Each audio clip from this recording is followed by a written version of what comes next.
guys, welcome back to my YouTube channel. Mwena mbalamusiza mwena mlinnya gya Mukama waffe Yesu Kristo mwana wa Katonda omulamu bambi neyanziza okunfollowinga, neyanziza okusubscribinga, neyanziza okulikinga era neyanziza okucommentinga. Era mukwano nga gwe mulundi ogusose okulaba video yange, please subscribe kubanga tukyalina ebintu byanjawulo bye tujja okulaba mu maaso eyo, era onyigeko n'akakadde awo video ina jinaba nkoze esobole kuba ngekutuukako. So kati tugenda kwogera ku mulamwa ogugamba nti ogenda kugoberera otya ekirooto kyo okulaba nti ekirooto kyo okituuseeko. Olw'ebizibu ebimu bye tusanga, olwa situation ezimu ze tusanga, sometimes abaana basanga situation nosanga nga zibalemeseza okukola ki, okugoberera ekirooto kyabwe oba ekirooto kyo. So kati mukwano, for example nti ngenda tandika bwe nti twava Uganda nga tuze kunoonya ssente. Kati bw'otuuka eno sometimes osanga family nga mbi, newegiba n'emirimu nga si gya waka, gino egya wabweru supermarket biki bwe bityo, naye oyinza osangayo nga nayo bayita mu situation yaabwe. Kati oyinza osanga oluusi family nga nnungi, osanga family nga mbi, so kisinziira Mukama waba akutadde. Naye nga situation yonna gy'oba ogenda osanga mukwano ng'omanyi ekyakuleeta. Oba olina okuguma, olina okumanya nti najja kunoonya ssente, olina okumanya nti nina okukolayo, ngenda ofumbirwa nga nina kapoloti oba ngenda okuwasa nga nina kapoloti. Bamikwano tulina okufanya okulaba nti tukolera ebiseera byaffe eby'omu maaso. Kyova olaba twava Uganda ne tujja mu nsi ze tulimu zino, ensi zonna ze tulimu, okunoonya ssente for our future. See, because of today. We came here for tomorrow. We didn't came here for today. Si bwe kiri? So kati mukwano, bw'oba oyita mu situation yonna gy'oyitamu, olina okuba omugumu. Kiri nti olya, kiri nti onywa, oba bakuvuma guma, oba bakola ki guma, okujjako ng'olaba nti tolya, ng'olaba nti oyita mu mbeera ery'okuluuzinga obulamu bwo, awo nkuwagira osobola okukola ki, osobola okukwata ekkubo n'okola ki, n'ogenda. Naye bwe baba bakusasulira obudde, baba bakusasulira ssente mu budde, bwe baba ofuna kyakulya, ne bwe baba bakuvuma mukwano, tewali wantu we batakuvuma. Ne waba e Uganda okola baboosi nabo nga bakuvuma era nga bayomba, oluusi nabo batuyisanga nabo bye bagamba nejja kubanga nti abantu bamanyi nti Abarabu byabi. Naye ne Uganda nosonga basanze boosi omubi mukwano, okiyitamu. So kati nze mbadde mbagamba nti nno nti tulina okugoberera ebirooto byaffe, tulina okumanya ekyatuleeta. Some most girls bajja ku kintu nga baagala before they get married basobole okuba nga balina poloti oba nga balina akantu ke beekoledde oba nga balina ennyumba z'abapangisa oba bizinesi. So ekintu ekyasinga okutuleeta abantu abasinga abamu okuba ne bizinesi ezaffe. So kati mukwano obodde Uganda, kyengenda okusooka okusaba kiri kimu, topakuka kozesa ssente ezo, kubanga ojja kupakuka okozesa ssente ogenda okulaba nga ssente ziweddewo ate nga kyokoze omale nga ssente zimadde okugugandeka singa nagikwira ate nenkola kiri. For example, oyinza okutuuka Uganda buli omu aba amanyi nti olina ssente, atandike Joanne genda okole kano ka business, genda okole kali. So abantu nga kubona kugambe bwe bati eneyingiriza wano, eneyingiriza wali. Okitegeera osange naawe ng'ogendereyo n'owuliriza abantu n'okola bye bakugambye naye nga you're not interested from your heart. So kati business yonna gy'ogenda okukola olina okuba nga oli interested okugoba ekirooto kyo, omanye nti business eno bwe naagikola ngenda kufunamu ssente, business eno bwe naagikola am interested, genda mu maaso. Kubanga sometimes tukola business nga abantu batugambye nga tuli interested kubanga twagala ssente ate nga tetumanyi bikola. N'ogenda okusanga nga we have make loss for that business because we are not interested. So bamikwano, bw'oba ozzeeyo Uganda oba ne woba ng'oli Uganda ng'otereka busente bw'okukola business, first sit down, first think about everything what you're going to do. Soka olowooze ku buli kimu ky'ogenda okukola. sooka ofune akatabo wandiika, sooka weekebere mu mutima gwo kino nakisobola oba mu bwongo bwo. Si buli omu agenda kuveera akugamba bizinesi nti ogenda giyingira, kubanga bw'onaakola bizinesi ekirooto kyo ojja kuba okisembeza. Kubanga waliwo some family zino ze tuyingiramu nga ddaada oyagala obeerewo okuba emyaka gyo ng'ena, ogenda okudda e Uganda ng'olina okapooti ng'olina n'ennyumba z'awapangisa.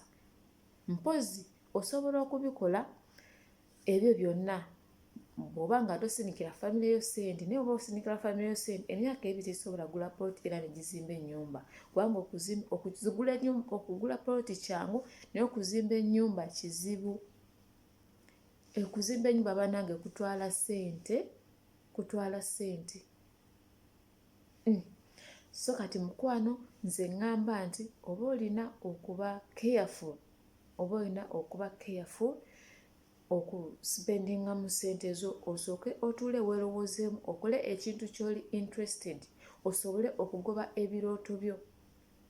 Kati ng'eyo nga nvuddeyo, bw'ojja eno mu nnyumba y'Abawarabu ng'oli mupya, abategeka okujja ng'oli mupya, bannange ebintu biyitamu bingi, ebizibu biyitamu bingi. Kisooka Omuwarabu asooka n'akunyigira, basooka ne bakukyawa kubanga oba tomanyi mirimu gyabwe oba tomanyi ki, okitegeera.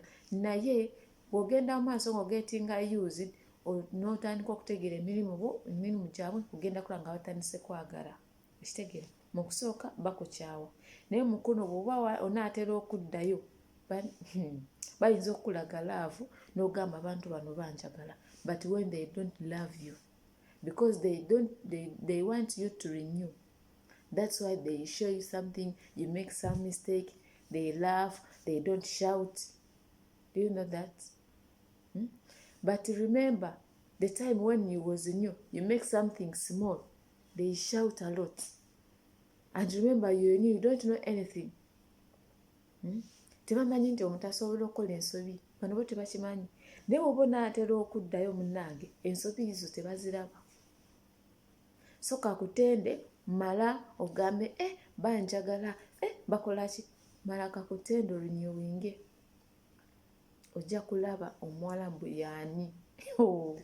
Bw'omala okulinyowinga ojja gamba waaw, bannange beefuula ate ne bakuyisiza empisa embi okusinga wali mu kusooka. Ekindeetedde okugera bwe nti kiri nti mukwano bw'oba olina chance egenda awalala, totuula wantu wamu. Genda oprocessinge odde awalala, ebyo by'okuddawo nti bw'oba olina chance you can go back to your country and you go another place or another house. Kubanga nze wano kibandaze kimala, kino kibagamba nga nkiyiseemu. Naye lwakubanga naguma nti nina ekintu kye njagala era najja nga nina ekintu kye njagala. Okitegeera, kubanga nagenda Juda ne bigaana ne ŋŋamba kanzire kuba mukama wange talina mwana ne famire nnene ate nga nsaagala kukolera baana. So mu kusooka yali mulungi ne ndowooza nti era bijagenda maaso batyo nga birungi. Naye bandaga kamulali nga naakatuuka. Naye kati wentuuse ndi kumpi mmalako. Naye ayinza okuseka, bw'okola ensobi tayomba, oyinza okugamba nti akwagala, naye mmala oddemu olunyu kubanga baagala nziremu, kubanga mmanyi buli kimu. Ate omukozi omupya gwe bayise talina ky'amanyi, naye balimulagako kubanga mupya. Naye wanaatuuka ng'ayagala kuddayo, bajja sooka bamulage, bajja mulaga nti bamwagala. Naye wano mu kusooka so kati ba mikwano nkomekera mbagamba nti olina okumanya ekyakuleeta, olina okumanya lwaki nava Uganda. Bannange singa kusikimanya, singa wano sikyali bunduza, singa nadda Uganda. Naye najja njagala plot, njagala business, especially business. Nsobola okufuna capital nga ndina business yange nga si kunkozesa kudda eno okuzungira eri noonya emirimu. Kubanga Uganda bannange okunoonya omulimu osobola ofuna omuntu ng'akukozesa n'akubuwa 10,000 oba 15 naye ng'okola emirimu n'okusinga egya wano. So kati naguma, naye kati beefuula nti banjagala because baagala nze ndinyowinge ekitajja soboka. So nze kasita mala ofuna akakapito kange nga nkola ki, nga mpeta. So eno video omulamwa gwayo gubadde mu kukola ki mu kutegeera oba okumanya engeri gy'osobola okugubamu ebirooto byo. Guba ekirooto kyo bw'oba okyali wano ku kyeyo, wandiika ebintu by'oyagala okuva mu mutima gwo. Ogambe bizinesi nja tandika eno, nja genda nkole kino, ngenda zimba ennyumba bweti, ngenda kola kino bwe kiti, ngenda gula ploti ya ssente bweti, bwe bityo I mean. Naye oba tokoze ebyo mukwano gamba ngenda bikawo nga nze Uganda, ojja kudda Uganda bakugambye eta ssente, anti omanyi nti oba wakaba ku kyo bamanyi nti olina ssente. Bamikwano, tulina okwegendereza, naye ng'ekikulu kindi goba ku kirooto kyo. Goba ku kirooto kyo mukwano, goba ku kirooto kyo. Tofaayo ku mbeera gy'oyitamu mu Bwarabu, abamu tebalya, okusinga bw'oba nga tolya mmere, kubanga oba tolya mmere tosobola kukola, oba osobola okudda Uganda. Naye bw'oba olya emmere, kuba waliwo abaana abamu emmere bagikweka mu sitoowa ne bamugirayo obujjizi ate ng'emirimu mingi, n'osanga omwana akuga n'aba ng'akati bw'ati, awo nze bankuwagira okukola kyokudda ewaka. Naye bw'oba olya ng'onywa bakusasulamu obudde, mukwano naye baba bayomba. Biwulirize wano biyitire wano eno. Kiri nti omwezi guwako n'ofuna omusaala, amanya nti wano twajja kukola ssente, tetwajja kunoonya famire, tetwajja kunoonya mikwano.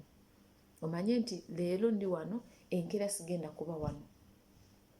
Era leero ndi wano naye enkeera ngenda ku siteepu endala. Mukitegeera bamikwano. So kati bw'ogamba nti otudde awo biki banvumye ate biki munnange kanzire Uganda, ogenda kudda Uganda, teri muntu n'omu agenda kuwa n'ekikumi. Buli muntu bamwagala ng'alina ssente. Buli muntu bamwagala ng'olina ssente. Bw'oba tolina ssente mukwano, teri agenda kwagala, trust me. Kubanga nze naye ne Dubai nga nina ssente, nga nziweerezanga, naye bwe nadda ewaka oba bwe naddayo, ekyakozesera nga sirina, be bantu abatandika okunjogera nti naye nkola ki, naye noona ssente kubanga naye simanyi kyakuzikozesa. Naye kati ate abo banjigiriza era kati nazibuka amaaso. Okitegeera, era bye nali nkola ku luli era kati si byenkola. Era luli nali nkyali mwana muto era nga kituufu kyo simanyi zikozesa. Okitegeera, nali nkyali muto, naye right now I know how to use my money. Era tesi muntu kuva eri nangamba Joan mpaayo zino nenkuwa Joan mpaayo. Naye luli oyinza okungamba nneka happy birthday, ngamba 5 giijo. Naye kati so bano kubanga kati manyi ki kyenjagala. Njagala ngenda ofumbirwa nga nina ebintu byange bye nina, oba nga nina bizinesi yange, oba nga ki. Ate bakyala bannange, omusajja akwagala olina ssente. Omusajja akwagala olina ssente. Bw'oba tolina ssente, teri musajja agenda kwagala. Era ojja kulaba omusajja ng'embeera zitandise kyuka. Bano abasajja baagala n'omukazi ng'akola.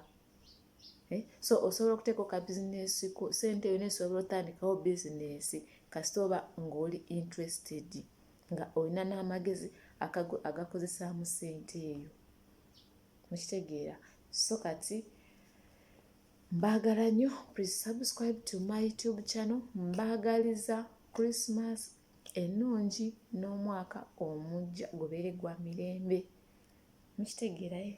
So I wish you a Merry Christmas and a Happy New Year. Please subscribe, share my video, comment, like. Mukama abampeera omukisa era tugenda kuddamu ne video endala olunaku oluddako.